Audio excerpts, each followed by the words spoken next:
ఈ ఒక్క సంవత్సరం తొలి అడుగు మాత్రం. నేను ఒకటే మీ అందరికి విజ్ఞప్తి చేస్తున్నా, ఏదో అన్ని చేసేసామని నేను చెప్పడం లేదు, కానీ ఊహించిన దానికంటే ఎక్కువ చేయగలిగాం.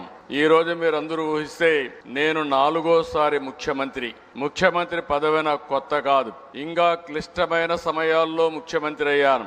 ఆర్థిక వ్యవస్థ 95 అయితే చిన్న భిన్నమై జీతాలు కూడా ఇవ్వలేని పరిస్థితి ఉంటే ఆ రోజు ఆనాటి ప్రభుత్వాన్ని సమర్థవంతంగా నడిపించడమే కాకుండా అన్ని విషయాల్లో మనం ముందుకు తీసుకుపోగలిగాం. 99 నేనే ఉన్నాను కాబట్టి పెద్ద సమస్యలు రాలేదు. 2014లో రాష్ట్రం విభజనై కూర్చోవడానికి ప్లేస్ లేకపోతే ఇక్కడ నేను వచ్చాడు బస్సులో కూర్చొని పరిపాలన ప్రారంభించాం. అక్కడి నుంచి నిలదొక్కుకోవడానికి దేశంలో ఎక్కడా జరగని విధంగా 13.5% గ్రోత్ రేట్ CAGR సాధించి రాష్ట్రాన్ని ముందుకు నడిపించాం. 2019 నుంచి అన్ని మనం చూశాం. కష్టాలన్నీ మనవాడు చెప్పారు. నేను ఆ విషయాలకు పోవడం లేదు.